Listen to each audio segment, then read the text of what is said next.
Fairs, top stories of the day, business, sports, music, and entertainment. Dadalhin sa inyo ng mas pinaganda, mas pinalawak, mas pinalakas. Radyo Pilipinas. Radyo Pilipinas. 738 sa Metro Manila. Huwag maging backseat driver and be up to date.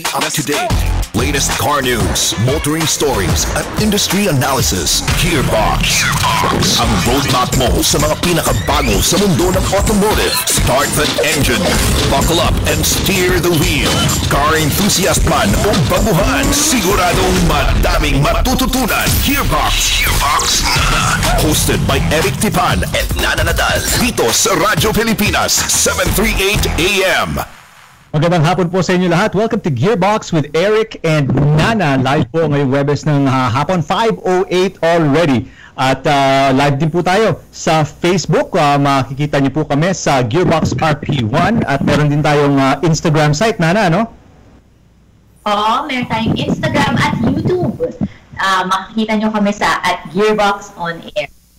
Okay. Puntahan natin to very quickly. Malaking issue to itong pagsimula ng implementation ng 100% cash-free tollways nitong Martes lang, December 1. North and South Expressways, ano? At matinding traffic ang idinulot because ang dami pa pong walang RFID tags or transponders, ano? At meron din mga instances na nagloko naman yung RFID receivers, kaya kailangang mag-adjust ng mga nakapila because hindi nga umaangat yung barrier, hindi nababasa yung kanilang transponders or yung RFID transponders nila, no? Marami ko, yes. Pagka December 1, heavy traffic kasi Christmas rush, di ba? Ngayon, medyo kakaiba yung cost ng heavy traffic. That's right. My very quick take dito is I know maraming na-hassle na motorista, especially North and South Luzon, especially coming off a long weekend dahil Bonifacio Day nung Monday. So 3-day weekend tayo, no? Maraming bakasyon, maraming nag-out of town, so gumamit sila ng expressway. It may be a hassle pero we had to do it. We had to do the cashless transaction as early as possible dahil nga sa COVID-19. And I looked it up. Wala pang really deep study tungkol sa COVID-19 and it's how it's transmitted sa cash, pero ang paniwala ng mga scientists, ng mga doktor is these viruses, COVID-19, can stay on a surface for at least 10 days or minimum of 2 to 3 days. So itong cash, kung magpapasapasahan natin, makahawa, transmit ng COVID-19 virus. Ang payo din ng World Health Organization is to not use cash as much as possible para nga hindi ma-transfer. Kung mayroon ka man, asymptomatic ka, hindi mo mapasa sa iba. Well, agree naman ako dyan. Para sa akin, kailangan i-take lahat ng precautions para ma-prevent ang pagpapasa nitong COVID-19 virus. Kaya lang, mas nasa side ako ni Mr. Ramon ang i-delay kahit ng isang buwan lang itong requirement na kailangan naka-RFID lahat ng dumadaan dito sa expressways.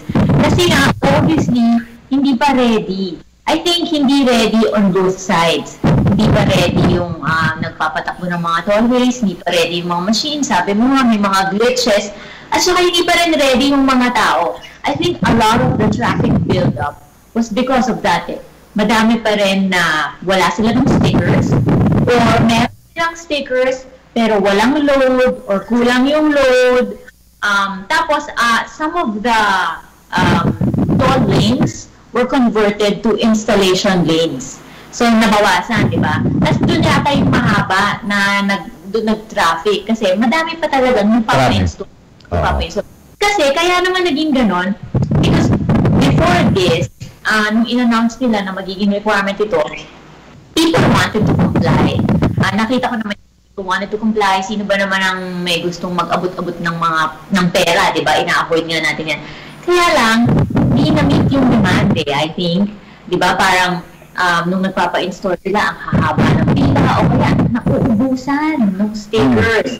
So, feeling ko, okay sana kung na-delay pa ng konti at napaghandaan pa ng both sides. Okay, we posted this topic, this issue sa aming Facebook account. That's Gearbox RP1. Kung ano man ang inyong opinion, whether you agree with Nana, you agree with me, or you have your own opinion, post lang po ninyo para makita natin kung anong mga iniisip ng taong bayan regarding this issue. We'll take a quick break. Gearbox will be back. Kasama natin ang mga kaibigan natin mula sa Honda Cars Philippines Incorporated. Diyan lang po kayo. Todo na ang silinyador, forward, and speed up with Gearbox sa Radyo Pilipinas 738 AM.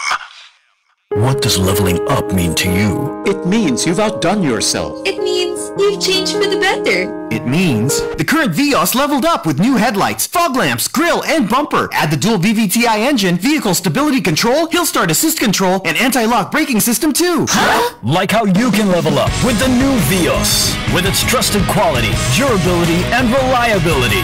Visit a Toyota dealership near you to see the new Vios for yourself and level up your drive. Ang nanay ko, doktor. Si tatay ay nagtatrabaho bilang pulis. Ang ina ko ay isang pharmacist. Akong amay, usa ka nurse. Maraming salamat po sa inyong lahat. Araw-araw nilang nilalagay ang kanilang buhay sa peligro. Sa ngalan ng serbisyo, hindi lang para sa mga mahal nila sa buhay, kundi para sa ating lahat. Kaya't sa ating mga Filipino frontliners, maraming salamat po sa inyong lahat. Lahat kami ay saludo at sumusuporta sa inyo.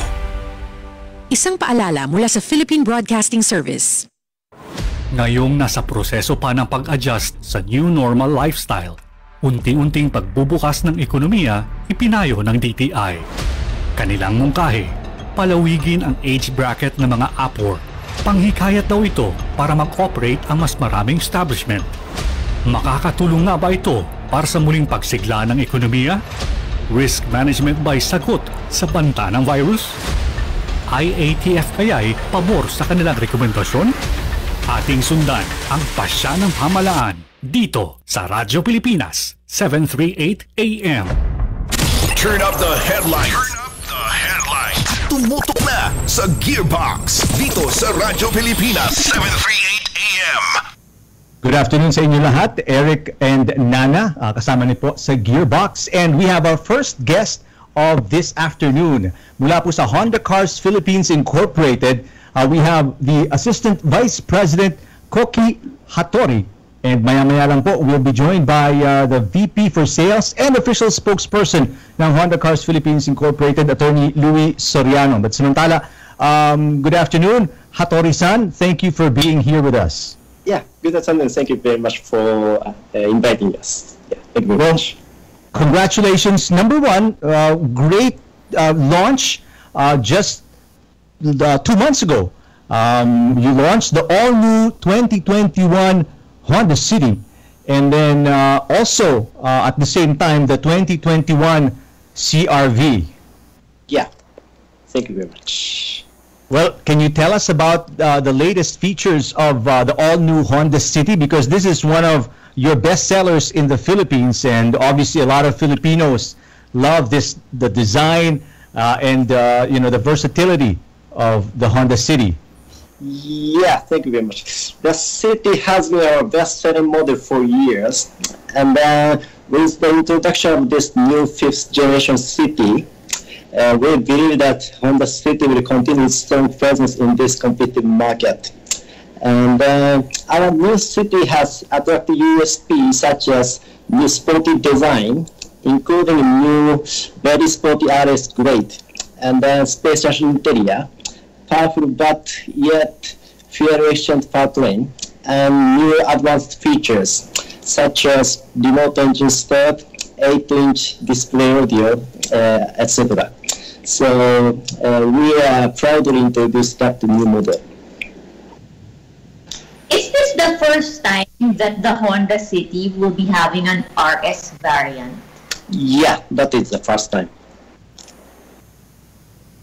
Now, a lot of people have been asking, because, you know, Thailand is so near to the Philippines, so every time they launch a car, we hear about it, we see it.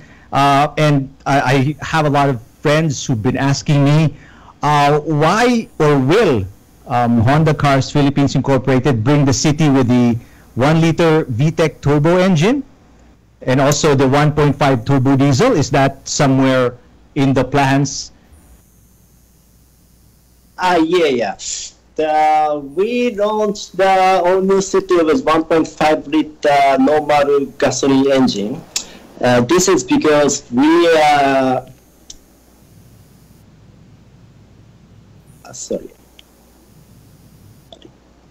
we are considering the Filipino customer market needs and also its country regulation, etc.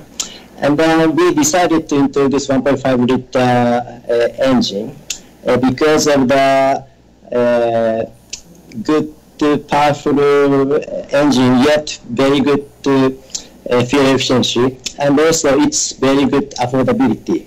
But we are considering to launch the 1.0 liter turbo engine and the 1.5 liter engine in the under studies. Please wait for our additional information. That's good news. At least you're studying and thinking about the possibility of maybe a 1-liter turbo City or the 1.5 turbo diesel, because a lot of Filipinos, we have the opinion that because diesel is the much cheaper fuel, it would be good to have a diesel-powered sedan, a compact sedan in the country. Looking forward to that. Yeah. Thank you very much. Now, how about the new CRV? This was just updated, just refreshed. What can you tell us about this? Yes, CRV is also one of our very good improved model. And then CRV is our first SUV launched in this country.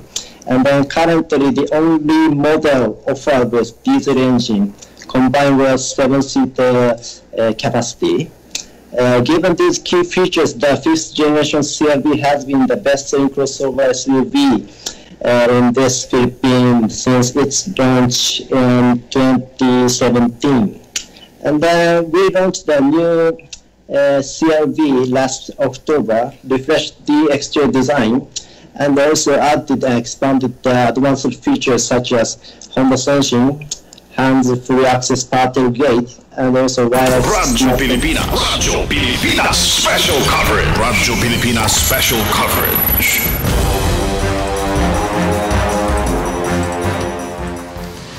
This adds up the more than 56 billion worth of illegal drugs that were already seized after more than 180 anti-illegal drug operations since the beginning of my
warning namin sila na talaga mag-evacuate before the impact. Yung mga air assets po na na-request namin, nagdatingan po kanina, kaya nakaka-rescue at nakaka-relief operations po kami sa mga unreachable areas. Sakripisyo ng mga rescuers hindi matatawaran. Sa Nagtiting Project Battalion, EMP natin, Marines, nagsisitatingan. Itong patuloy na pagpulan na to, hindi kayang i-drench yung willingness at yung aming commitment to serve and help yung ating mga kababayan. Dahil sariling pamilya nila ay iniiwanan para unahing puntahan at iligtas ang mga nangangailangan. Our National Resource Operations Center ay hindi po tumitigil sa pagre-repack ng mga family food packs. Makakaasa po kayo that we will sustain our disaster response operations. Medyo mahirap po yung tuloy-tuloy, nakakapagod na po. Subalit pumitan pa rin ang mga sundalo na ito pa rin ang aming sinumpang tungkulin na tulungan ng ating mga kababayan na nangangailangan ng tulong. Let's all stop the hate. Bayanihan ang ating kailangan. Pamahalaan ay ating pagkatiwalaan. Dito sila nagtatrabaho round the clock. Ibig sabihin walang hinto, relibo-relibo lang. Tulong ay laging nariyan. Kaya natin to. Babangon rin tayo. Isang mensahe mula sa Philippine Broadcasting Service, Radyo Pilipinas, Republika FM1, Capital FM2, at ang Integrated News Team. Todo na ang silinyador, forward, and speed up with Gearbox sa Radyo Pilipinas, 738 AM. Welcome back to Gearbox. Ngayong Huwebes ng gabi, Eric Tipan with Nana Nadal, and we're live on Facebook. We just got back, by the way. Kakatapos lang po ng press con ng Pangulo. Nana, would you mind telling them yung ating details sa ating mga platforms? Okay. So, you can watch us. O, diba, hindi lang mapakinggan. Sarado papakinggan nyo kami. Kung gusto nyo kami panood, mapapanood nyo kami sa Facebook at Gearbox1. Nandun din kami sa Instagram at Gearbox On Air at sa YouTube at Gearbox On Air. Stylish, bold, and elegant, a ride that is practically a match for every Filipino. That is the Suzuki Ertiga, designed to optimize comfort, efficiency, and style. Drive with confidence with the 7-seater MPV. Make every moment count with the Suzuki Ertiga. For more details, visit Suzuki's online showroom at suzuki.com.ph. Suzuki, way of life. And we welcome to the show today ating resident expert, culinary expert. Yun, doon natin nilagay. Migs Torres, and the host of YouTube's Migs Torres Experience. Migs, magandang hapon. Magandang hapon, Eric and Nana. I wouldn't say I'm an expert. Gutom lang ako lagi. Kamusta kayo? How was your week? We are doing very good now kasi we're excited to find out ano bang pag-uusapan nating pagkain. Alam mo si Nana, last week ginanahan yan mag-dinner because of you, and we are looking forward to anong ibabalita mo sa amin right now. Nagmerienda ako ng medyo heavy. Para sinigurado na. Parang di matakam. Well, if mahilig ka sa Japanese food, medyo matatakam ka dito, Nana. Because ang pag-uusapan natin ngayon is sushi. Basically, it's very hard to travel nowadays, especially with the pandemic. But one of the good things that we have here in the Philippines, especially in Metro Manila, the culinary scene, very international ito. And Japanese cuisine is one of, I believe, is one of the things that we are doing very well. Okay? Oh, really? And yes. Basically, sushi, kung makikita natin, we live in an archipelago, seafood is very natural to us. Hindi natin kailangan na masyadong mag-import ng seafood. Pwede natin kunin ito straight from our own seas. So, makakuha tayo ng fresh seafood. And there are a lot of Japanese chefs and Japanese food trained chefs as well, and nandito sa Pilipinas, and they make great sushi. Pero, alam mo, maraming could I say it as misconception? Hindi naman siguro nalilito lang yung ibang tao kasi pag sinabing sushi, iniisip din nila sashimi, which is quite different kasi sushi. Isa na ako sa mga yun. Okay. I can't sometimes pag mabilisan, it all sounds and looks the same to me. Okay. Now, isipin na lang natin ganito. Simple guide. Pag may kanin, sushi. pag walang kanin, pag isda lang, sashimi. Sashimi, there you go. Yun ang trick, ladies and gentlemen. Pag may kanin, sushi. Pag walang kanin, sashimi. Yun ang pinakasimpleng yun ang clue. Pinakasimpleng clue na para mas, I guess, magkaroon tayo ng idea on how to refer to our favorite Japanese favorites. Now, maraming klase ng sushi, but there are 4 that are very common here in Metro Manila. Actually, in the Philippines and elsewhere. 4 yung very common. And we'll talk about them today. We'll start with what we call the nigiri sushi. Alright? Okay. Nigiri sushi is basically hand-pressed sushi. Yes, nigiri. Yun yung may maliit na bola ng kanin, may isda sa ibabaw. Usually, it's raw fish, pero pwede ring ang topping yan is cooked meats. Like for example, sa Japan, marami dito, nagkakaroon na rin ng Wagyu beef sa ibabaw ng vinegared rice. Yan. Nigiri ang tawag natin dyan. It's one of the simplest forms of sushi. And in restaurants, usually, ang isang serving yan, 2 piraso. Yan ang nigiri sushi.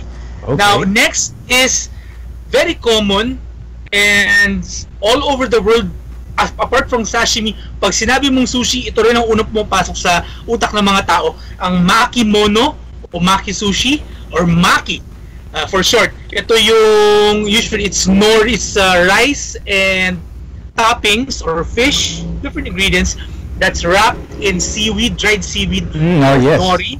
Yes, at ginagamitan nito ng isang bamboo mat that's called a maizuku. Yun yung tawag dyan sa tool. Lalagay nila yung nori sa ibabaw, tapos yung kanin, tapos yung ingredients. Minsan may wasabi yan usually. And then, i-roll yun nila ito into a tube. Hatiin nila into 6 to 8 pieces. Yes. Ito yung isa sa pinaka-common na nakikita natin. Yes. Oh. Yan yun. Maki. Ito yung maki. Tawag dito maki. Yes, Eric. Now, merong parang variation ito eh. Usually, yung California maki, di ba? Yes. Hindi naman yan yung nori sa labas, nasa loob. Ang tawag doon, urazushi. Yung variation ng makimono na urazushi, which is more common in the Western Hemisphere than it is in Asia. Yung roll na yon. Now, next we have what you call a temaki, which is arguably one of the simplest forms of sushi. Ito yung sheet of nori. Lalagyan mo lang ng ingredients. Now, imbis na i-roll mo with the maizuku, kamay mo lang gagamitin mo, i-roll mo sa cone. And kadalasan sa mga bahay-bahay sa Japan or siguro sa ibang bansa na rin na gusto ng quick sushi, ito ang ginagawa nila. Buwa ka ng tuna sashimi, lagay mo doon, tapos roll mo na lang with vinegared rice. That's your temaki. Okay. And hindi masyadong common to, no? Hindi siya ganun ka-common, pero makikita mo yan sa mga sushi bars. A lot of it's basically also in the menu of a lot of sushi bars. Pero hindi siya as common as makimono or yung nigiri sushi natin na pinag-usapan kanina. Medyo tricky rin to kainin, di ba? Kasi kung hindi maganda yung quality ng nori mo, medyo parang bacon yan, may paghilahan ka pa ng konti. Yung best ko na experience yan. So, medyo kailangan maingat ka dito, maganda yung quality ng nori mo, and medyo it takes a little practice before you actually get to enjoy temaki right away. Now, hindi pala yan pwede pang date. Hindi! Huwag niyong gagamitin pang date unless you're an expert already. And I can say right now, sa tagal-tagal ko nung kumakain ng sushi, different kinds of sushi, hindi pa rin po ako expert dito sa temaki. Kung si Migs hindi expert, lalo na tayong lahat. Alam mo, Eric, yung usually you use chopstick to eat sushi, no? And ito hindi ko kayang kainin ng may chopstick. Talagang kinakamay ko to. Barbaro na akong barbaro. Pero ako lang rin naman na nag-enjoy. Lagyan mo lang ng konting soy sauce. Okay na yun, kagatin mo na. Now, last but definitely not the least, ang gangkan or mothership. It's also known as mothership or warship. Mothership. Ganyan eh. Japanese, medyo eccentric sila. And medyo bago lang tong klase ng sushi na to. It was made or it was developed in Tokyo, actually in Ginza. back in the 1940s. And ang basically ang characteristic nito is para siyang nigiri sushi, pero meron siyang nori na nakarap. Kasi ang usually na ginagamit na toppings or ingredients dito sa gangkan is bukod sa vinegared rice, yung mga softer ingredients. Kunwari, tuna salad or salmon, mga salmon na maliliit, mga tartare, or lobster salad, yan. Or yung mga salmon roe, yan. Usually, babagsak yan pag walang nori para i-hold yan. Yung structural integrity na tinatawag natin. Ito, tingin tayo dyan, ha? So yan ang gangkan. And yun ang basically 4 different types of sushi na may enjoy natin. Just as a part of, I guess, information na rin,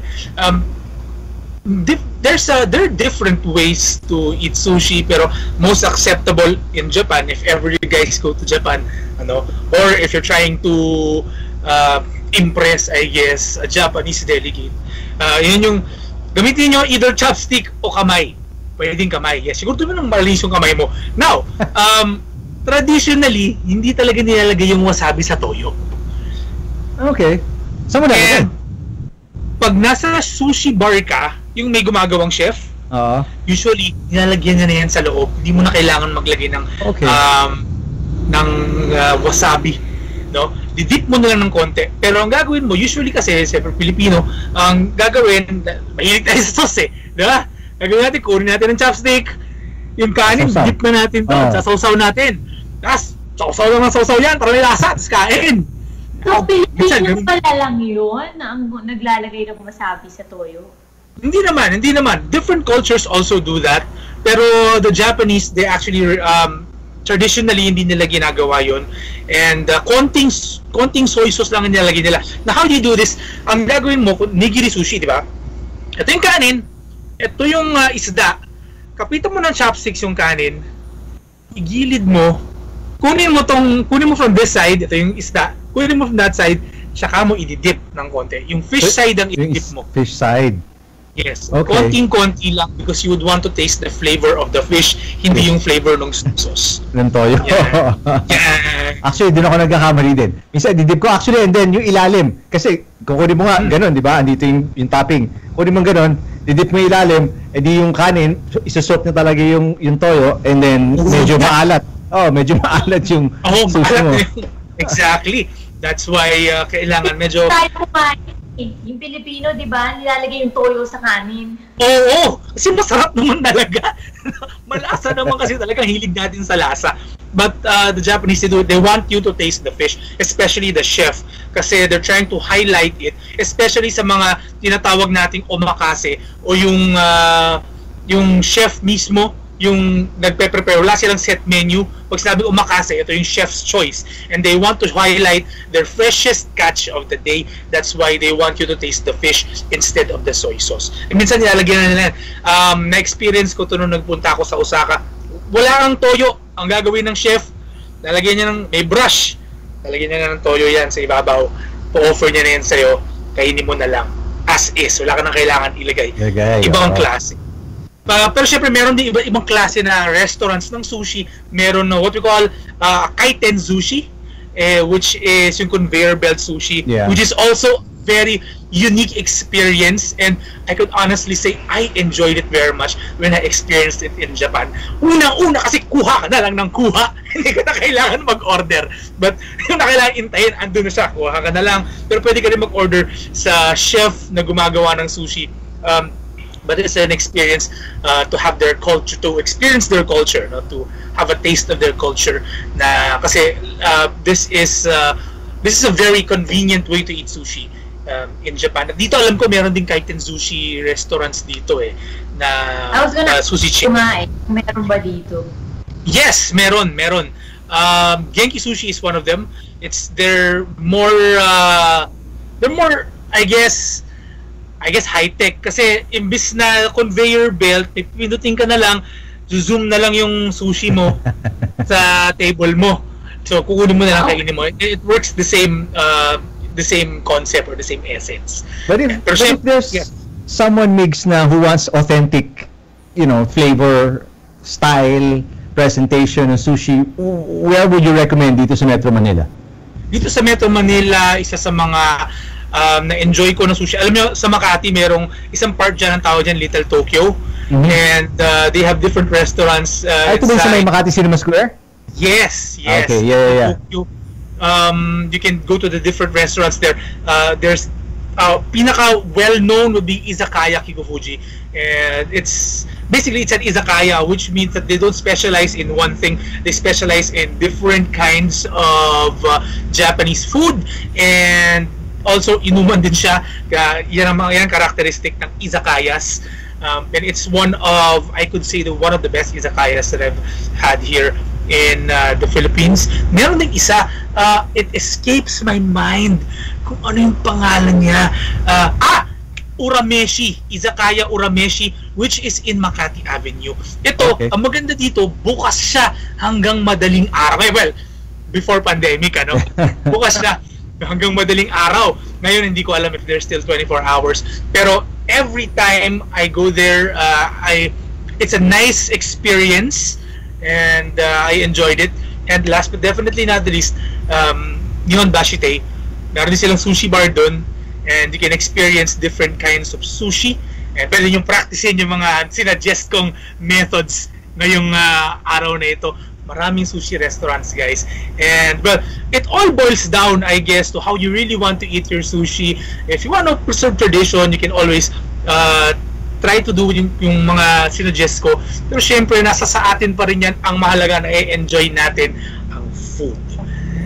Now, if you want to watch the video, the whole video, you can check it out over at the Mixed Tourist Experience on YouTube. It's entitled, What are the 4 different kinds of sushi? You can also search the playlist Japanese food. Nandun po yun. Don't forget to hit the subscribe button also, and the notification bell para updated kayo sa Chibugan. There you go. And Mixed Tourist Experience, new episode every Thursday morning, That's right. We have a new episode. Alright, maraming salamat. Migs Torres of the Migs Torres Experience on YouTube. Find out more about his appreciation of food sa kanyang channel. Thanks, Migs. We'll talk to you again next week. Natatakam na naman kami for dinner. Nana and I will take a quick break. Pagbalik po natin, we'll be talking about some of the great promos ng ating mga kaibigan mula sa Suzuki. Diyan na po kayo. Turn up the headlights. Turn up the headlights. Tumutok na sa Gearbox dito sa Radyo Pilipinas 738 AM. Kapag hindi nakikita sa social media, ang PIA Region 2 po ay inopen po ang ating opisina para lahat ng mga media entities ay dito muna maglagay. hindi ibig sabihin walang ginagawa. Yung mga nagdaang bagyo po, talagang yung mga tao dito ay winawarning namin sila na talagang mag-evacuate before the impact. Yung mga air assets po na na-request namin, nagdatingan po kanina, kaya nakaka-rescue at nakaka-relief operations po kami sa mga unreachable areas. Sakripisyo ng mga rescuers hindi matatawaran. Sa 17th Infantry Battalion, EFP natin, Marines, nagsisidatingan. Itong patuloy na pagpulan na to, hindi kayang i-drench yung willingness at yung aming commitment to serve and help yung ating mga kababayan. Dahil sariling pamilya nila ay iniiwanan para unahing puntahan at iligtas ang mga nangangailangan. Our National Resource Operations Center ay hindi po tumitigil sa pagre-repack ng mga family food packs. Makakaasa po kayo that we will sustain our disaster response operations. Medyo mahirap po yung tuloy-tuloy, nakakapagod na po. Subalit pumitan pa rin ang mga sundalo na ito pa rin ang aming sinumpang tungkulin na tulungan ng ating mga kababayan na nangangailangan ng tulong. Let's all stop the hate. Bayanihan ang ating kailangan. Pamahalaan ay ating pagkatiwalaan. Ito sila nagtatrabaho round the clock. Ibig sabihin walang hinto, libo-libo lang. Tulong ay laging nariyan. Kaya natin to. Babangon rin tayo. Isang mensahe mula sa Philippine Broadcasting Service, Radyo Pilipinas. Laging handa. Umupa na at tubig. Baka ako sumabot ito hanggang... Ilang bayan sa Camarines Surang nalubog sa baha. Serbisyo sa bayan, hindi mahahadlangan. Patuloy na nakatutok at nusubaybay ang sitwasyon sa lumigan. Sa 2,220. Pagbabantay at pagbabalita gagawin sa lahat ng paraan. Magpapatuloy pa nga rin itong itinakas ng rescue operation. Radyo, TV, social media, kasama ang buong puwersa ng Integrated News Team. Presidential Communications Operations Office. Radio Television Malacanang. Philippine News Agency. Philippine Information Agency. People's Television. IBC 13. Balita Central. Radyo Pilipinas Nationwide. FM1 at FM2. Komprehensibong iuulat ang pinakauling sitwasyon sa ating bayan para sa kaalaman at impormasyon ng bawat mamamayan. Patuloy ang pakiusap ng palasyo sa publiko. Sa anumang panahon, laging handa para sa bayan. News and current affairs. Top stories of the day. Business, sports, music, and entertainment. Dadalhin sa inyo ng mas pinaganda, mas pinalawak, mas pinalakas. Radyo Pilipinas. Radyo Pilipinas. 738 sa Metro Manila. It is time for Gearbox, the latest and freshest lifestyle products and trends. Gearbox. Get ready for 2 hours of entertainment, features, review, and interviews. Gearbox. We ask the questions so you get the answers. Wala nang paligoy-ligoy pa. Gearbox. It's Eric and Nana live dito sa Radyo Pilipinas 738 AM. Gearbox. Tutok na. It's tayo na. Okay. It's 6:01 p.m. Stylish, bold, and elegant, a ride that is practically a match for every Filipino. That is the Suzuki Ertiga. Designed to optimize comfort, efficiency, and style, drive with confidence with this 7-seater MPV. Make every moment count with a Suzuki Ertiga. For more details, visit Suzuki's online showroom at suzuki.com.ph. Suzuki, way of life. And speaking of Suzuki, last week po, pinag-usapan namin ni Nana yung kanilang mga promos, ano? And nung last week binanggit natin, we mentioned that they were ending nung Monday, November 30, because that was the original deadline. Nung maraming promos po to, no? It's 1, 2, 3, 4, 5, 6, 7 promos, all ending nung well, at least 6 of those promos ending nung Monday. But good news mula po sa ating mga kaibigan from Suzuki. They've extended all of these promos, extended until December 31, 2020. So may isang buong buwan pa po kayo, almost 27 days or so to join. Dito. Pwede. Simulan ko na, no? Yung Delightful Wheels Promo Wave number 2. Customers who purchase any Suzuki Ertiga variant during the promo period will be entitled for 1 raffle entry and get a chance to win one of 10 Suzuki SkyDrive 125 Fi. Okay, this is until December 31, 2020. That's promo number 1 of 7. Ito, masusunod. Pakinggan niyo si Nana. Promo number 2, connected pa rin sa Ertiga. Okay, it's called For the Wheels.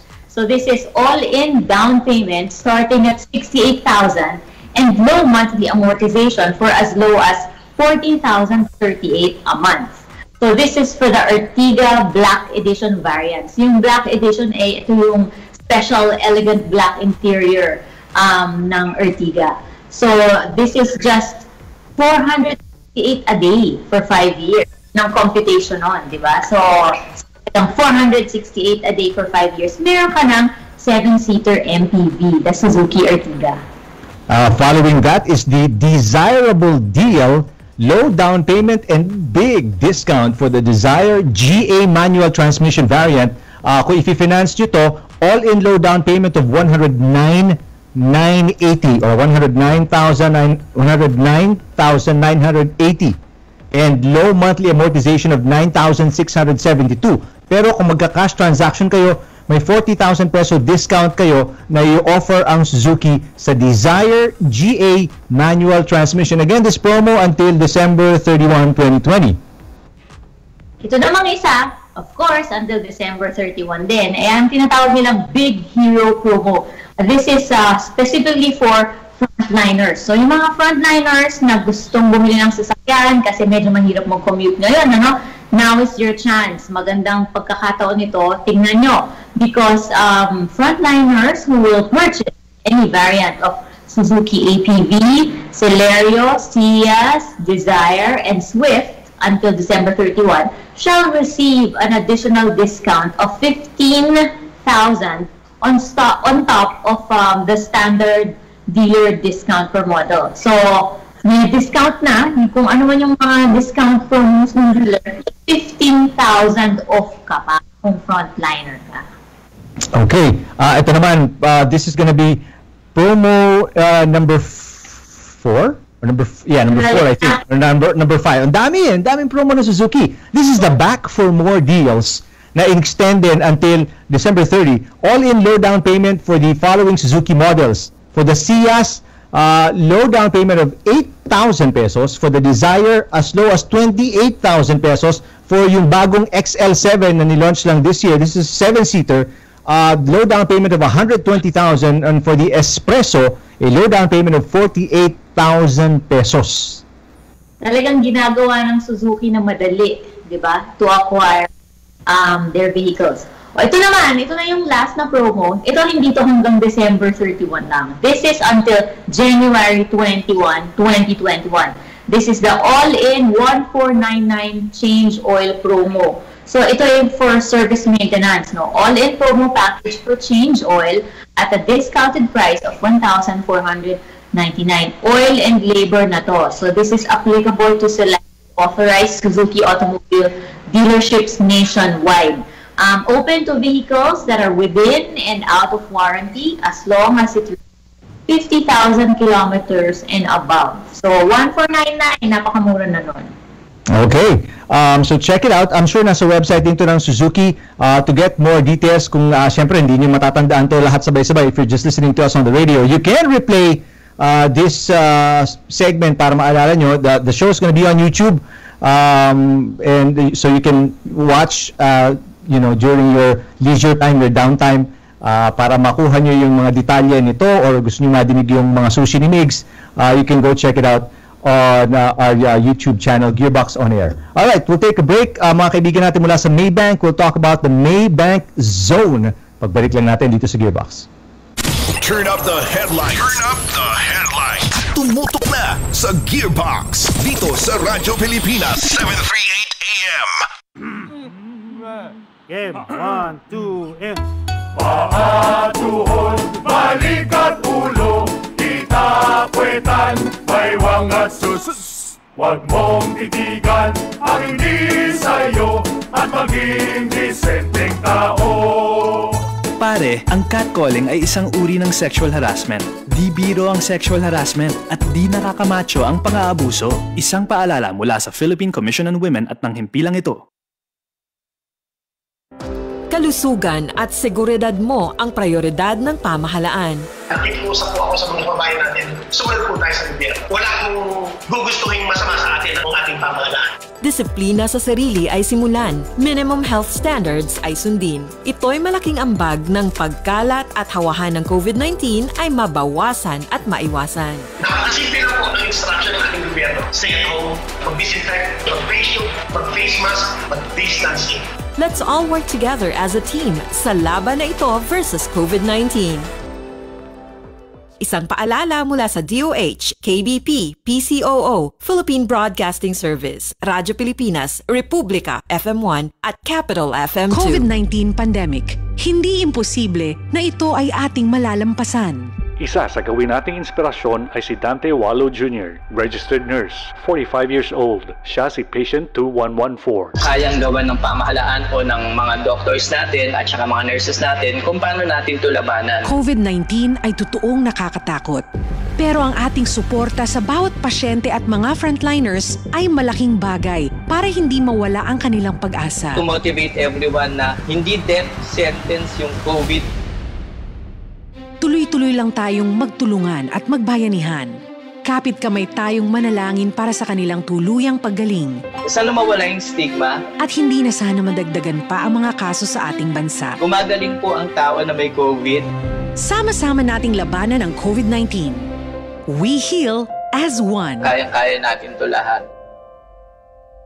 Isang mensahe mula sa Philippine Broadcasting Service. Bilang amang nag-aalala, sa salita pa lang niya, Madalas parang pinapalo ka na. You will have a dose of your own medicine one of these days. I'm not threatening you. Naiinis man sa mga pasaway na anak. Ang ayaw ko doon, yung mga taong nag-iinuman, nagsusugal pati na parte. Pero hindi nagkukulang sa malasakit. Whenever there is a problem that we try to solve it as fast as can ever be done. Lagi ang nagpapaalala. It concerns the health of the nation, pati yung economy. Ang gusto lang naman niya ay mapabuti tayong mga anak niya. Huwag po kayong nagtatrabaho lang po kami talaga. And if you want us to do more, we will. At bilang ama ng sambayan ng Pilipino, ito ang hiling niya. All I'm asking is that you obey government because government is very much interested that you don't get sick. Magiging mas magaan ang laban natin sa COVID-19 kung susunod at magtutulungan po tayo. Isang mensahe mula sa Philippine Broadcasting Service. Mga anak, halika na, kain na tayo. Gulay po ulit? Masarap kaya yan, healthy pa. Dapat lagi tayo kumakain ng masustansyang pagkain saka umiinom ng vitamins para malakas ang katawan natin. Pag healthy tayo, hindi tayo magkakaroon ng kahit anong sakit, lalo na ang COVID. Oo nga pala, ayaw ko yung COVID.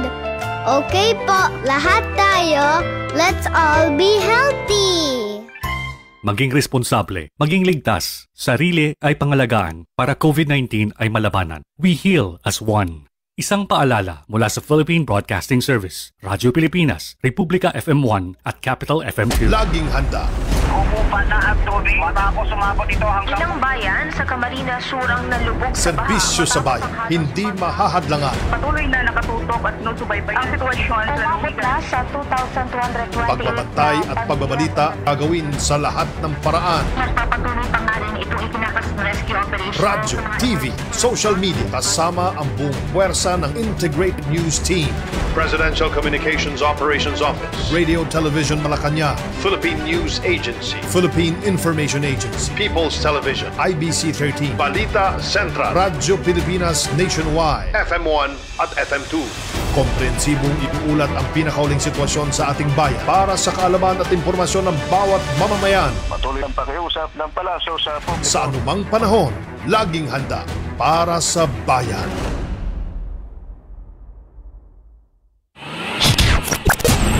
Todo na ang silinyador, forward, and speed up with Gearbox sa Radyo Pilipinas, 738 AM.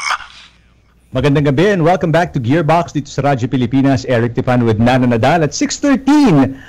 We welcome our guests mula sa Maybank, Dexter Go, Head of Maybank Philippines Digital Banking, and Donna Baroga, the Head of Marketing of Maybank Philippines. Thank you for coming back, Donna, and welcome to the show for the first time, Dexter. Good evening. Hi, Eric. Hi, Nana. Hello.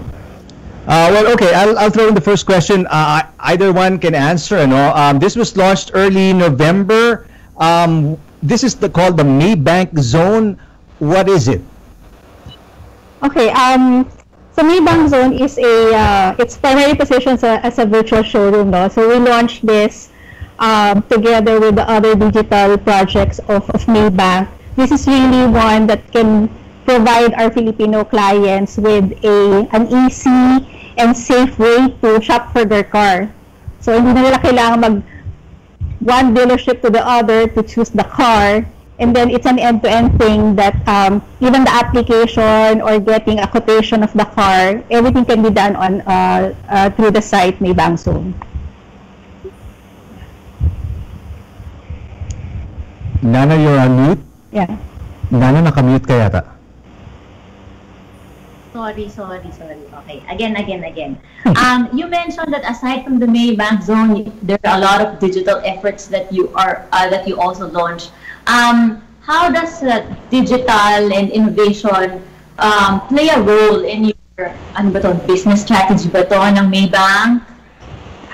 Actually, the digital journey of Maybank started 5 years ago pa, no? So the first is, for example, we brought to the Philippines the multi-awarded Maybank PH app. So that's a good thing about Maybank kasi diba our head office is in Malaysia. So whatever works there, we bring to the Philippines. We also launched the first digital product, fully online deposit account. That's iSave. That's the shirt that Dex and I are wearing today. So no maintaining balance, no initial deposit requirement. It's really starting everyone to the unbankable market to open a product online also. So and other than Maybank Zone being an auto showroom or an auto loan application portal, we also house in this zone or in this platform all the other straight-through or end-to-end products and services of Maybank, including later Dex will go through the site with you guys. Yeah. So we also want to, the digital projects that we have launched actually complements the digital proposition that we want to strengthen here in the Philippines. So we're actually the widest in branch network among the international and regional banks here in the Philippines. So the wide network of branches together with our digital products and platforms that we launched. So yeah, so it's really building on that proposition of being a digital bank here in the Philippines. And you've always been into it. Sabi mo nga 5 years ago pa nagsimula na kayo, unlike a lot of other businesses. Nagsimula lang sila maging aggressive digitally ngayong pandemic, 'di ba? Yeah, matagal na talaga. Yeah, kasi nga siguro that's yung as mentioned, the benefit of us having the parent, no, in Malaysia, whatever works in Singapore, also in Indonesia, whatever. So we bring the best practices across the region to the Philippines. So may kopyahan nangyayari, but that's how it is really, though. What works in the other countries, if it's something that the Filipino market can adapt or use, so we bring it here also. When we had you on the show, Donna, a few months back, you said you were working on Maybank was working on something big, no? Nabanggit nyo na maybe it was partly because of the pandemic, but why did Maybank decide to develop the Maybank Zone? Lex, you want to take that? Yeah, well, thank you. Well, as Don has mentioned, we've started developing our digital capabilities years back pa, which actually, now na nagkaroon ng ganitong situation, I think it gives an advantage moving forward, no, to the new normal. Maybank Zone actually is a culmination of all our digital capabilities. Inilagay natin sa isang platform lang para whenever we talk to our customers, ang sabi, kailangan ko ng credit card, o sige, go to the Maybank Zone, go to maybankzone.com. O kailangan ko ng loan, o go to maybankzone.com. Or nag-iisip akong bumili ng kotse, o go to maybankzone.com. But our primary objective, as far as our digital strategy is concerned, is to really bring bank products to the customers. Doon nagsimula lahat. Doon nagsimula lahat. Now, nung nagkaroon ng pandemic, nagkaroon ng lockdown, then it further strengthened the strategy na kung hindi ka na lumalabas ng bahay, however, kailangan mo pa rin namang bumili ng sasakyan, sometimes kailangan mo pa rin ng loans, kailangan pa rin ng bank products, o go to maybankzone.com na lang. Pagdating doon, everything is very user-friendly, it's very straightforward, and then to my knowledge, we are the first and only bank in the Philippines to offer an end-to-end lifestyle portal for banking customers. So we're kind of hoping na because we have the zone there, may option si customer. Either lumabas siya, brave the traffic, brave the people walking in the streets, or stay at home and shop for banking products at the convenience of your own home, at the convenience of your own time. Actually, just to share also, when Dex and I were brainstorming and the team on what to call the platform, no? So marami pangalan, may Bank Hub, whatever. So the team decided on the zone kasi it's really a space where one can go to for anything and everything related to their financial needs, no? Kaya that's why we're calling it Maybank Zone. Kaya mas madali, di ba? Go to the zone. Actually, I was very interested that you brought it up because I wanted to ask about that name. I mean, was it somebody now into basketball or into sports? Because when you hear zone, like you're in the zone, when you're playing the game, you're playing at a high level and stuff like that. It's always, they use the word zone, Was there any, sports related connotation when you were brainstorming and throwing words around to come up with the Maybank Zone? Was there? Parang, no. Parang it was not. Really more. The sports thing, kumbaga, it was not part of the discussion of the zone. It's really more because it's a space that anyone can go to for their financial needs. So yeah, but actually ang dami, and we brainstorm with the team na composed of very young people. So I'd like to emphasize on that kasi we're seeing a lot of younger people being very financially aware. Alam mo tayong mga youngsters, alam mo naman tayo. So natin makakonect. I like na sinama mo kami, Dex. Tayo lahat. Yan. Dapat mag-guess. Oo. Tayong lahat yan. No, we wanted to connect to a younger audience in fact kasi sila yung emerging diba? Sila yung nagsisimula na mag-ipon and we've been observing that a lot of the young people now are really into investing, really into starting their lives. Naggusto na nila, mayroon na silang naipupundar, mga ganyan. So it's probably part and parcel of the decision-making process. It's a good name. It's a very good name, I have to say. Walang agency yan, All in-house. Kami lang. Galing. You guys should have your own agency. Next time, kasama na yun sa zone. Services that we can offer, yes. So wait, so when I enter the zone, what do I see? Oh, it's a very lively site to begin with. It's very more geared towards lifestyle. So may mga options. Today, I want to what? I want to look for a car, for example. Today, I want to plan for a trip. Mga ganyan. So it's very lifestyle-oriented. However, there are buttons that are pretty straightforward. I want to look at the showroom, for example. May button dyan. Or I want to apply for a loan. Or I want to apply for a credit card or a personal loan. Or I want to open my own savings account online. I save, yeah.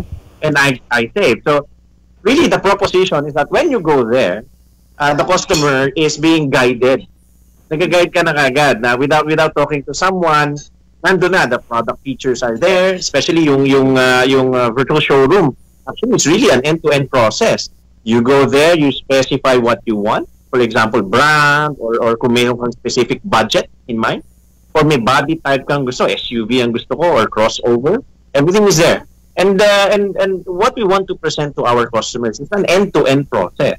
From the time na window shopping pa lang ako ng sasakyan, to the time na nakapili na ako, to the time na nag-isip na ako, bibiling ko ba talaga, kaya ba ng sweldo ko and stuff like that. Everything is there. Pati submission ng documents, in fact, is in maybankzone.com. Kasi next, diba, there's a calculator to give you an indication based on the unit that you like. For example, si Suzuki, may pro.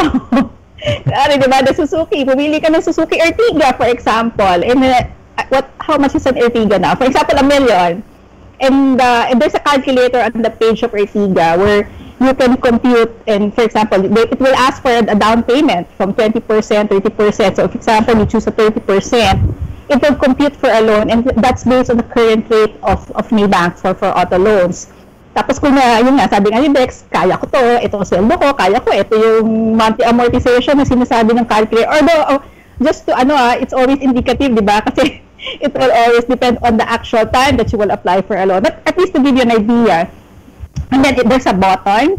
It will ask you for information. Ang pinakamaganda dito is really the uploading of the documents, di ba, Dex?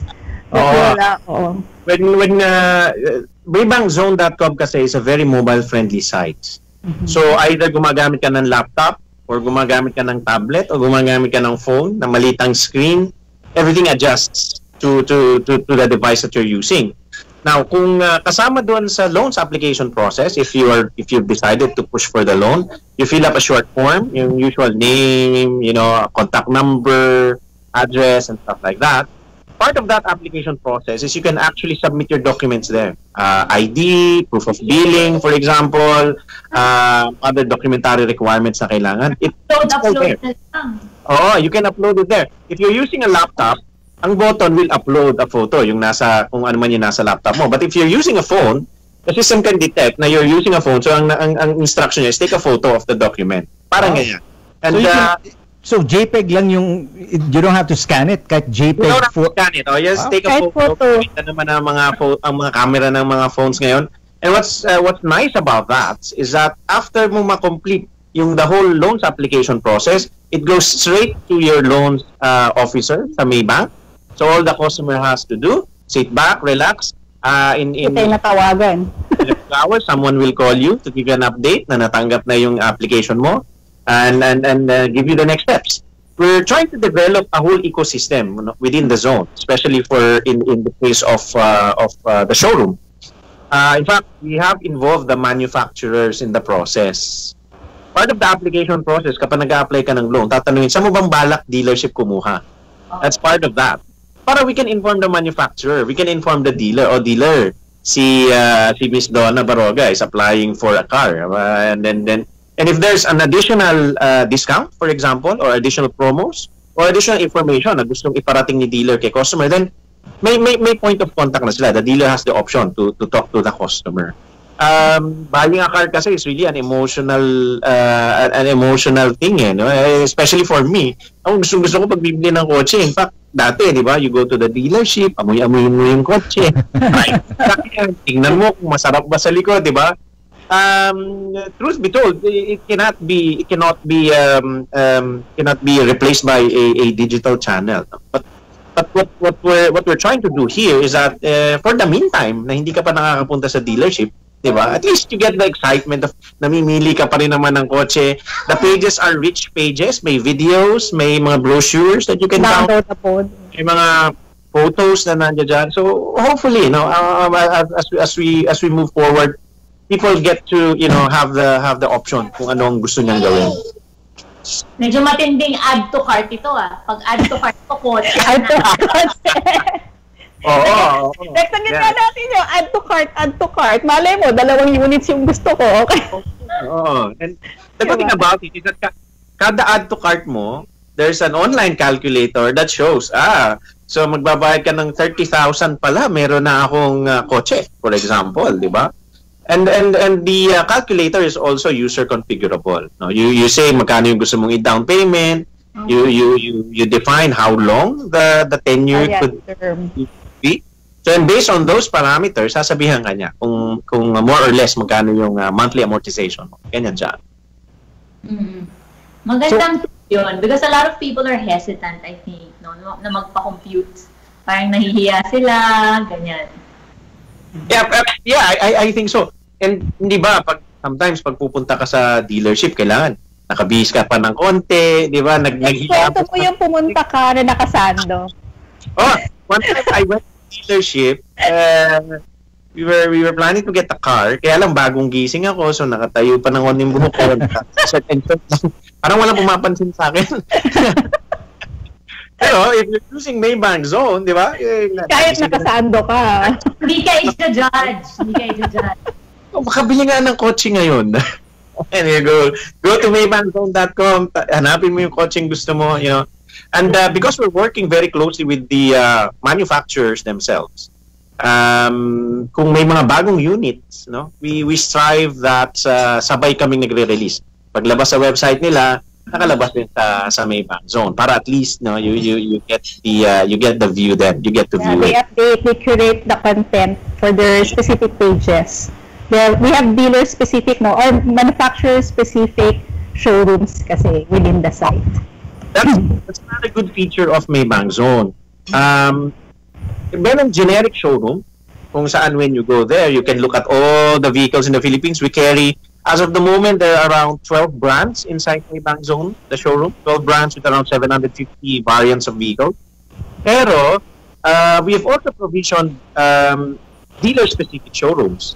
Which means, kapag nagpunta ka ng maybankzone.com/showroom/Nissan, then you get a Nissan page. Nissan banners, Nissan promos, Nissan vehicles, ganyan. or you go to showroom/Suzuki, or Suzuki yun. And by doing so, and we'd like to stress this, we're not competing with a dealership ni manufacturer. We're actually trying to expand their reach as of the moment. Kasi konti nga ang nagpupunta sa dealership. That is why involved yung dealer kapag nag-a-apply si customer ng loan. So, dito ako kukuha sa Suzuki Manila ako kukuha. Then we inform Suzuki Manila. Suzuki Manila, someone's interested in getting a Swift, for example. As you send an application, di ba, it funnels to a loan officer and to the dealership of choice. Yeah. Automatic siya. Now you mentioned, Dex, na 12 brands, manufacturers right now you're working with, no? Is that correct? Pag I browsed through the Maybank Zone already, and ang daming choices. Obviously, you have your Japanese manufacturers, you have your US automakers, Koreans, there's MG, but there's still a lack of parang Chinese brands, which are up and coming now. Are you guys working on getting them on board dito sa Maybank Zone as well? Oh yes. In fact, just yesterday we had a discussion with a big Chinese brand, and then because maganda yung resulta ng usapan, then in the next few days, hopefully, meron na. Na din doon yung kanilang vehicles. Hindi mo pwedeng i-tease. Hindi mo pwedeng i-tease on the air kasi, Hayaan na muna natin silang itago sa pangalan. But it's very exciting. A lot of manufacturers are really very interested. I guess at this point in time kasi it's not a matter of, ang kotse ay negosyo nyo at ang loan ay negosyo na. Walang kanya-kanya ngayon. Kanya ngayon. And then that's what we want to happen. Ang negosyo ni kotse is reliant sa loan na ipoprovide namin, and yung loan na ipinoprovide namin is reliant doon sa kotse binibili ni customer, right? So might as well work together. I think we're coming from that thinking, and ang end result, si customer, magiging madali rin sa kanya yung kanyang purchasing activity, yung kanyang purchasing decision making journey. Yes. Maganda nga, win-win-win nga ito no? Win for the customer, win for the car dealer, win for the bank. Win for Maybank, yes. Oh. Now, you guys mentioned hours lang after you've submitted your documents ay may tatawag sa yung loan officer. Is that correct? Hours lang, Banking hours, sir. Yeah. Yes, banking hours. But within a few hours, tama. So, more or less within the day if you apply in the morning, tama?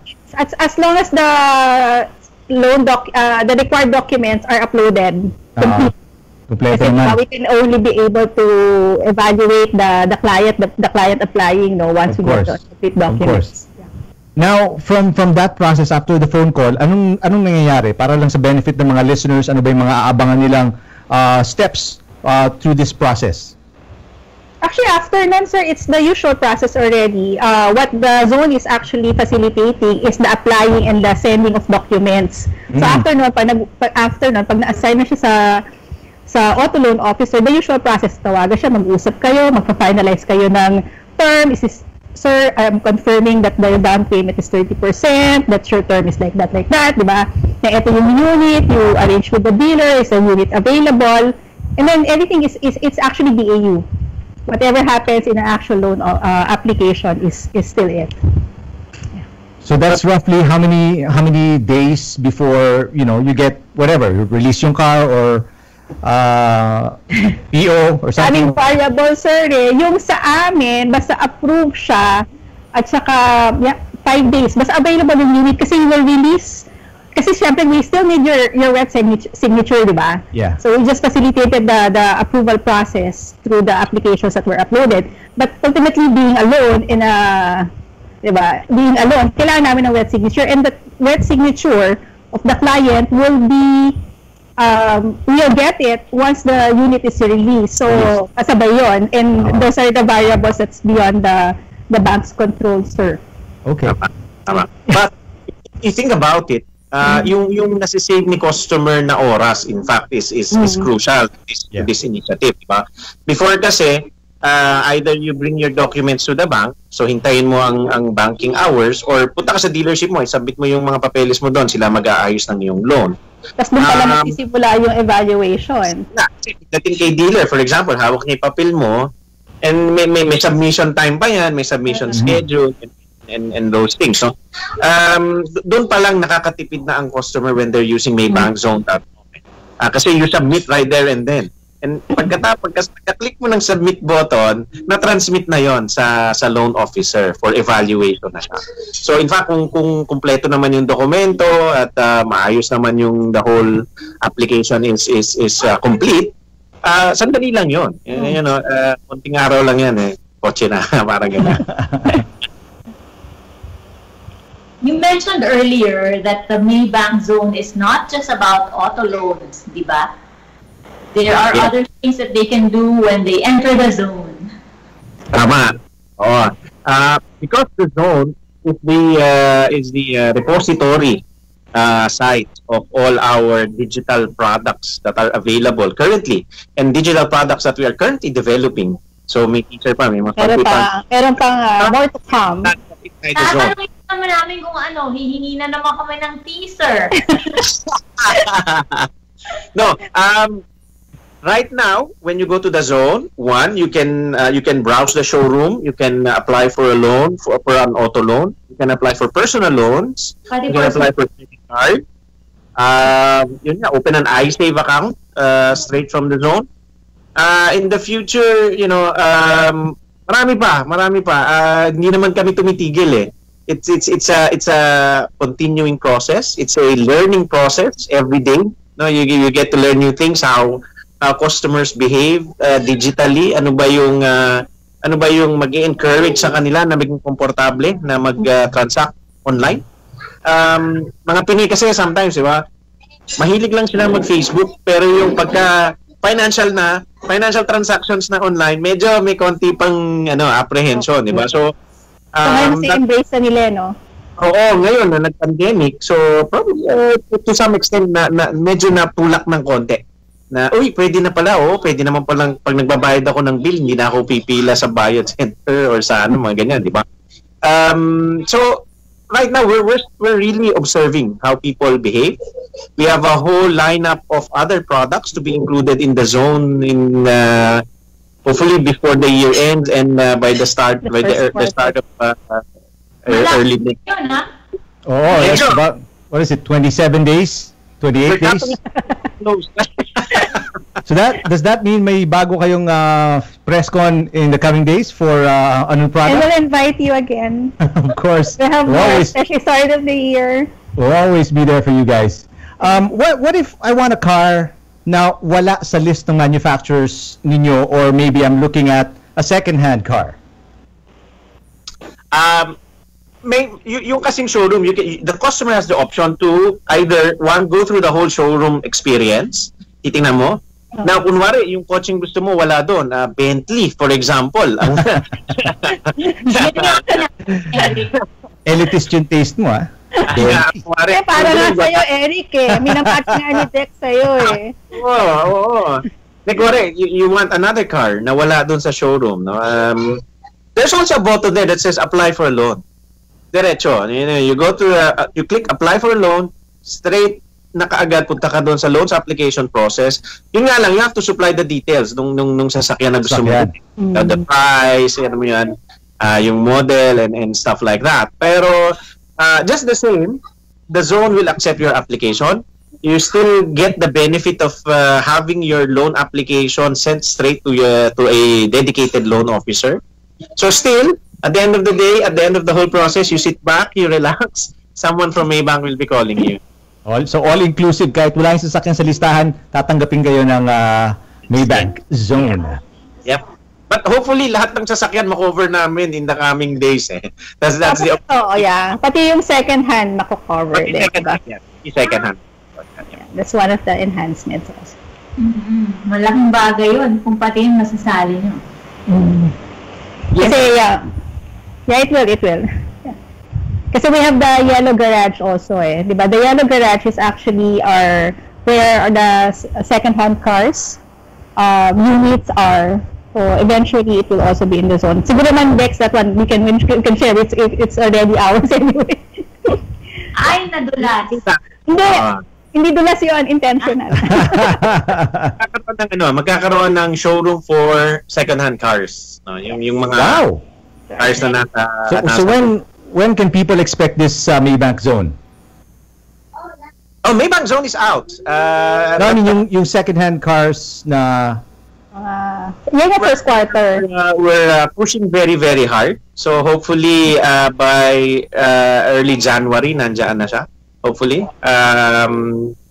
Ang critical kasi dyan is really getting the photos, getting the right angles, At may inventory. The good thing about ours is maganda na we don't have much inventory. Sabihin nun, our loans are good. Kaya, ayun. Will the zone include motorcycles eventually? No. Maybank yata. We don't, we don't, actually it was asked before that we don't, we don't lend for motorcycles, yes. Yeah. So it's not part of the, considerations for now. Okay. So we will open, as the auto loan business opens also to that market. Well, looking forward to that. That's a big market as well. If ever you guys decide na it's about time, I'm sure it will get a lot of hits. Now, is the website just a website or app ba siya na you can download as well sa mga mobile devices? Maybankzone.com is a website. Website lang. Okay. But we're striving na yung experience mo is more geared towards using an app. Parang ganun. We're trying to strike a hybrid experience. One of the considerations kasi na iniisip na, because if it's an app, then there's this extra requirement that we will ask customers. No? Parang, sige, gusto mo bang magtingin ng showroom? Download ka muna ng app. That's right. And because of that, we have other things to consider. Yung OS version niya, yung device ba niya can support, mga ganyan. So we decided to use a website. But yung design website, hopefully you guys can visit. It's really parang almost app-like na yung experience na dinidesign namin siya. Puro very very visual, panay buttons to click, mga ganyan, very descriptive para dire-diretso na ganyan siya. And like you said, bumabagay sa gadget na hawak mo, di ba? Yes. Kasi telepono lang, it conforms. Yes. Tama. Okay, can you tell us about any promos you have to finish out the year, or maybe something you're going to start next year? Maybank Zone or other promos? Because we have a lot. Both. Yeah, why not? You're here. Okay, to start, iSave being a digital product. So we have until end of the year, you can earn as much as 2.5% if you open. It's very easy to open. Just download the Maybank PH app. No minimum deposit requirement. So you earn as much as 2.5. ATM. Free withdrawals, any ATM. Wow, really? Free. Laking kamon yun, ha? Yes. Meron pa palang ganon, Yes, meron pa. It's very important kasi ngayong Christmas time, di ba? Pagka mag-withdraw ka sa mall, medyo mahaba ang pila doon sa isang bangko. Kabila nakatabi, walang nakapila. With iSave, kahit ano doon gamitin mo pwede. Okay. Malaking bagay yun. That's true. It's a big help para especially may mga bonus ngayon. How many times ka mag-withdraw? Kasi may limit eh. Di ba? And every withdrawal mo may charge yun. So, laking tulong yun. Tapos yung mga inaanak nyo, pag-opening nyo na iSave, so there Aguinaldo, you can do funds transfer via the app. No need to enroll. Wow! Advanced na Meron ba? Sabihin mo na ba? Pag pinag-open mo yung inaanak mo ng iSave account, your inaanak gets 100 pesos dahil ni-refer mo sa... MGM, yes. We have Ikaw na nag-refer, also gets 100 pesos. 100 ka din. Oo. Parang pamasko na yon. Tapos yung inaanak mo na nag-refer, for every referral, 100 pesos. Wow. So, pang-load niya yun, pang online shopping niya yun, di ba? So,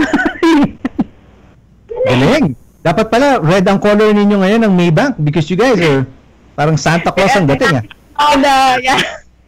Very generous. We also would like to promote our Facebook page. It's just Maybank Philippines. All our existing promotions, it's there. We have a lot of credit card promos. We're joining the 12-12 promo with Lazada and Shopee also. Yeah, it's not just on the day itself, not just on the 12, but also 3 days before and after. I think you can get as much as it's 10% off for a minimum spend of 1,000 pesos, and that's big during the 12/12 season. So there are a lot of things, a lot of promotions. If you for the listeners, for the viewers, visit our Facebook page to be familiarized also with Maybank and our existing promotions. What's the site again? Website? In Facebook, it's Maybank Philippines. Maybank Philippines. Yes.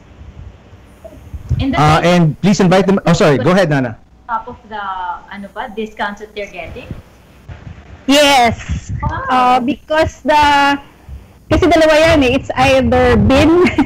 It's very technical, but it's either bin or it's a promo code. So as long as hindi siya the tie-up that we will have with Lazada and Shopee are promo codes. So if there's a merchant in either of the two platforms that gives, hindi siya promo code driven, it's merchant specific promotion. So yung discount ng 12/12 plus if may mga credit card ginamit mo, use our promo code, makaka-enjoy ka pa ng 10%. So that's on top of. Yes. Nice. Big help again. Big help. So apply na kayo ng Maybank credit card via Maybank Zone. Kung wala pa kayo sa zone ng pagbili ng kotse, you can try the other products. Open an iSave, as mentioned, that's the easiest product to open and start going through the Maybank experience. So it's Maybank Philippines on Facebook and maybankzone.com. Yes. Yep. For all the products you want to apply for sa Maybank. Very interesting discussion. We look forward to all the other exciting features ng Maybank Zone because sabi nyo, it's not just the auto loan. There's so many more now and many more coming. So we look forward to that. Thank you very much for your time, Dexter Go, head of Maybank Philippines Digital Banking, and Donna Baroga, head of Marketing, Maybank Philippines. We'll look forward to hearing from you very, very soon. You guys are going to be busy. Thank you very much for being with us. Thank you for having us. Gearbox will be back after this quick break. Turn up the headlines. Turn up the headlines. Tumutok na sa Gearbox dito sa Radyo Pilipinas 738 AM. Han, doon naman tayo sa mga damit. Ma'am, sir, alam ko po na miss yung isa't isa dahil nagka-lockdown. Pero, huwag po munang mag-holding hands o akbayan. Social distancing po muna lalo't nasa public place po kayo. Maigi na pong safe tayo kaysa magkasakit, di po ba? Maging responsable, maging ligtas, sarili ay pangalagaan para COVID-19 ay malabanan. We heal as one. Isang paalala mula sa Philippine Broadcasting Service, Radyo Pilipinas, Republika FM1 at Capital FM2. Sa lahat ng mga magigiting nating mga kababayan sa frontline, pacheck po ng inyong ID. Ilang malalim po. Lagi po tayong maghuhugas ng kamay, ha? Check po tayo ng temperature. Kayo ang aming mga bayani. Maraming salamat po sa inyong serbisyo. Lahat kami ay saludo at sumusuporta sa inyo. Isang paalala mula sa Philippine Broadcasting Service. Gigil ng Pangulong Duterte sa mga kurapatiwali sa pamahalaan ay hindi napigilan. You will eat money in front of me. It is not nice. It is wrong. It could even be a criminal act. But just the same, I'll do it. Marami nang nailantad na pangalan. Marami pang nakapila ang kakasuhan. Many will lose their job. Many will be separated from government. Many will face prosecution. And many will go to jail. At pangako ng Pangulo, laban kontra korupsyon ay hindi bibitawan. I will dedicate the last 2 years or whatever is left of my term to fight corruption. Sino pa mga lulutang na pangalan sa listahan ng mga kawatan? Sama-sama nating tutukan ang paglilinis sa hanay ng pamahalaan dito sa Radyo Pilipinas 738 AM. Itodo na ang silinyador, forward, and speed up with Gearbox sa Radyo Pilipinas 738 AM. Stylish, bold, and elegant. A ride that is practically a match for every Filipino. That is the Suzuki Ertiga, designed to optimize comfort, efficiency, and style Drive with confidence with the 7-seater MPV. Make every moment count with the Suzuki Ertiga. For more details, visit Suzuki's online showroom at suzuki.com.ph. Suzuki, way of life. And at 6:49, we're winding down the show. Again, full pack tayo. May kasama pang press con ni Presidente Duterte. But we end the show with another It Starts With One. And ito, this is close to my heart. Nana, take it away. Oh, okay. So it starts with one. This is where we share stories of Filipinos, of mga Juan de la Cruz, who are striving to make everyone's lives better. Including, okay, hindi lang mga tao, pero pati mga aso. So today's story is about Passion Project. So imbis na passion, sa kanya po, as in paa ng aso. Aso, di ba? Tama. So this non-profit organization group is a rescue group, the dog rescue group, with shelters in Bacolod and Bulacan. So behind this is a lady named Malu Perez. She started this in 2018. So parang feeling ko napasubo siya eh. Alam mo yun? Hindi, parang wala sa plano. Kasi nakakita lang siya ng post, may nag-tag sa kanya yata sa isang post on Facebook about 50 dogs in a pound na papatayin through gunshots in 3 days. Wow. So parang sobrang siyang na-affect. She's a dog. Violent naman nun. Oh, yun na nga. So yun pa yung isa, This was a pound? This was a dog pound, yeah. So yun. So parang she thought, I wanna do something about it. And yun, in 3 days, nakuha niya yung mga aso, nakakuha sila ng place na ngayon, yun na yung isa sa mga, sa dalawang shelters. Oo. So, parang, because they shared this on Facebook, madami na mga dog lovers na tumulong, nagdo-donate. Ngayon, sinasabi niya na she's able to continue what she started through the help of a lot of volunteers. Galing, ano? I'm a dog person, so this is close to my heart a little bit. Nung nakita ko nga, very heartwarming yung ginawa nito ni Malu. Right now, they've rescued more than 600 dogs, and nakari-home sila ng more than 300 dogs. Mm-hmm. So that's, how many they saved? Close to 1,000 dogs that they've saved already from either a violent death or, roaming around the streets, masagasaan, gutom, injured, or whatnot. So that's, a big help.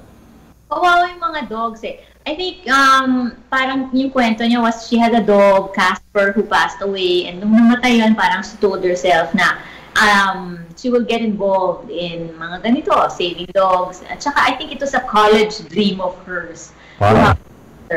So ngayon, parang na siyang naging sobrang very active advocate. And bukod sa saving these dogs, she's advocating yung adoption instead of buying, di ba? You adopt, or yung sinasabi niya, if you cannot adopt, you volunteer. And gusto rin niya na ma-educate yung mga pet owners about responsible ownership. Para nga hindi nawawala yung mga aso, o kaya para yung a lot of people think it's cute to have a dog, it's easy to have a dog, and then biglang na-realize na, ay, ang hirap pala mag-alaga, ayoko na, iwan ko. Malaking responsibilidad mag-alaga. I mean, it seems easy, especially lalo na kung bata ka pa, you think a dog takes care of itself, hindi po ganon. And there are a lot more before kasi prior to 1998 nung wala pa pong batas for the welfare of animals, hindi ganon ka disiplinado ang mga Pilipino sa pag-alaga ng mga hayop, But now, because of RA 8485 or an act to promote animal welfare in the Philippines, ipinasaputo na batas 1998, there are things that you dapat mindful tayo, like i-walk niya aso nyo, pupulutin niyo yung mga droppings, yung poop nila. I'm sure may mga ordinansa din sa mga barangay, mga subdivision niyo na bawal iwanan yan pagka nilakad nyo, tapos and various other things na kailangan nyo siyempre papakainin nyo, may shots ang mga aso, hindi basta-basta, because it's not just for their protection, for protection of people and other animals around them, para hindi mag-spread ng disease So, basahin po ninyo kung you want to find out more details bago kayo mag-alaga or bumili ng aso. At tama nga yung sinabi ni Nana, no? You can adopt, and itong Pawsion, that's Pawssion, Pawsion Project ni Malu Perez. You can adopt. Kung nasa Bacolod kayo, they have a shelter there sa Hacienda Cosculuela in Poblacion, Victoria City, Negros Occidental. You can Waze it, Google Maps it, malapit daw sa Victoria's Ice Plant. Pero dito if you're in Metro Manila, meron silang shelter sa Bulacan. Ang laki na, no? In just 2 years, they have 2 shelters already. Ganun ka, lakas yung support na nakuha ni Malu from so many animal lovers, dog lovers in the Philippines. Ibang friends ko na yun ang ginagawa nilang volunteer work pag minsan may birthday or may occasion, that instead of a party, they spend time volunteering in the shelter. I guess if you're thinking of getting a dog, that's also a good way of exposing yourself, di ba? Of course. Volunteer tingnan mo how you feel about having dogs. Yung shelter sa Bulacan is in Paradise Drive, San Jose del Monte. Ito, you can Google Maps or Waze it para makita nyo in case you wanna, get a feel kung paano mag-alaga ng aso for a day. You volunteer. You can donate also, no? Nana, they are urging for donations if you have extra to spare, donate po kayo. I guess in cash and kind, no? So kung may mga dog food kayong tira or sobra, gusto niyo hindi na gusto ng aso niyo yung lasa ng dog food niyo. Oh, hindi kasi nangyayari yun before when I was taking care of a lot of dogs, nangyayari yun Magsasawa sila sa lasa ng isang brand or binibili mo, minsan, pag bumili ka kasi, for a month, for 2 weeks. Diba? Para hindi ka pabalik-balik sa store. So, kung biglang pinagsawaan, you can donate that, or you can volunteer nga, and if you're ready, you can adopt. And, see what it feels like to have man's best friend na kasama mo sa bahay. So, if you want to know more about Pawsion Project, you can look them up on Facebook and Instagram. So again, that's Pawssion. So passion, pero ginawang Pawsion. Pawsion Project. So yeah, good luck to Malu Perez. You're doing a great job. If we can help spread the word in any way, let us know. gearboxonair@gmail.com. Tama ba? gearboxonair@gmail.com. That's right. See? Tama ako, naalala ko. Or mag-message sila sa atin sa Facebook. That's right. Gearbox RP1, or pwede rin mag-message sa Instagram @GearboxOnAir. That's right. And also, we've started something new at the start of the show. While you still have time, i-promote ko lang, it's little topic, little issue, hot topic of the day, of the week. Pag-usapan namin ni Nana, we have, differing points of view. We air it. Tapos we want to hear from you.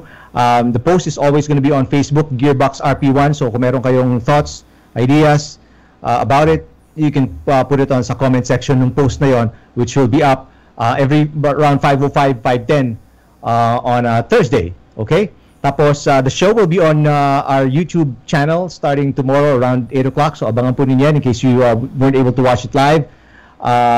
So yeah, check it out. Thank you.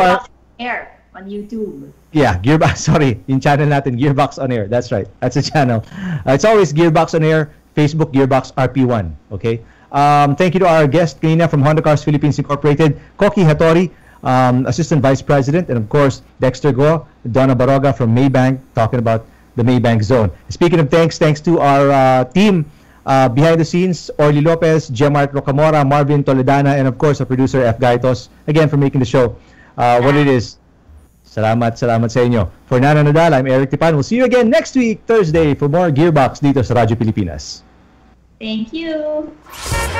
Pagdating sa pinakabago at mainit na trends, mapamotoring, teknolohiya o lifestyle man, isa lang ang programang dapat pakinggan. Gearbox. The latest products, in-depth coverage, reviews at interviews with the leaders and decision makers sa industriya. Gearbox. 2 oras na siksik ng impormasyon tungkol sa mga paborito ninyong sasakyan, gadgets, at pati na rin mga pang-araw-araw na bagay that make our way of life just a little better. Gearbox. Hosted by Eric Depan and Nana Nadal. Every Thursday, 5 p.m. to 7 p.m. Dito lang sa Radyo Pilipinas, 738 AM. Kapag hindi nakikita sa social media,